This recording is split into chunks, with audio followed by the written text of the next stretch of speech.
Okay, so for this assignment, I chose to read and analyze The Sorrows of Jen by John Cheever. Um, so, pretty much, this story was about a girl named Amy. She's in the fourth grade, and her parents and her relationship with her parents. Pretty much, her parents, her dad especially, is an alcoholic.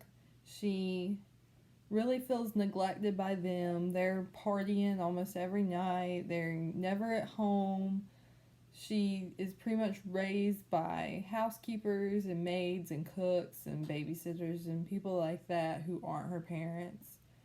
Um, Kind of the principle behind the story is how alcohol, partying, neglect, and poor parenting in general can affect children. And I personally couldn't really relate to this story. I have never been in that situation. But I do know people that have been in situations similar to this. So it did kind of make me feel sad as I read it, and kind of it made me think about people I knew that maybe could relate to the story, and kind of gave me insight into how people may feel when they're going through this type of situation. So, some examples of conflict in the story. Obviously, the conflict between Amy and her parents, and it's really kind of like a downplayed conflict. Like, her parents probably don't even notice that anything's wrong, is how it makes it seem. They're so caught up with themselves, they don't even notice that they're having trouble with their own daughter to the point that she wants to run away from home.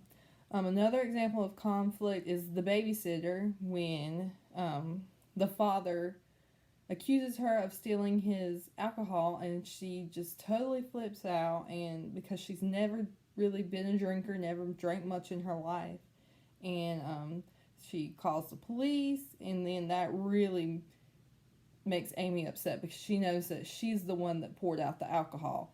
So she gets upset, and that's when she decides that she wants to run away.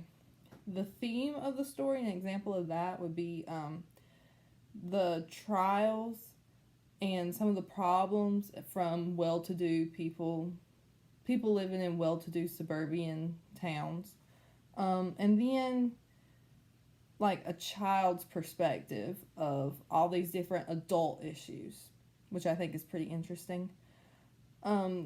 The irony, an example of irony in the story, which I really like, was the last sentence, and it's from the father, Mr. Lawton's perspective, and he says, talking about Amy, how could he teach her that home sweet home was the best place of all? And it's kind of the irony in that is, well, stop drinking. That's the whole point of pretty much the whole story. What she wants is her parents to stop drinking and to be her parents and to take care of her. But he don't see that. Like I said, he's so caught up in himself that he thinks that the problem's with Amy, not with him or his wife. I do recommend the story. I think it was really great, very like insightful. Like I said, kind of gives a different perspective, especially for people like me who have never been in that situation. And yeah, I think it's very interesting, a very interesting look at how things that we see as adult issues and things that primarily affect adults, like drinking and alcohol and partying and things like that, how it can also affect a child, and maybe even affects the child more than it affects the adult. So, thank you.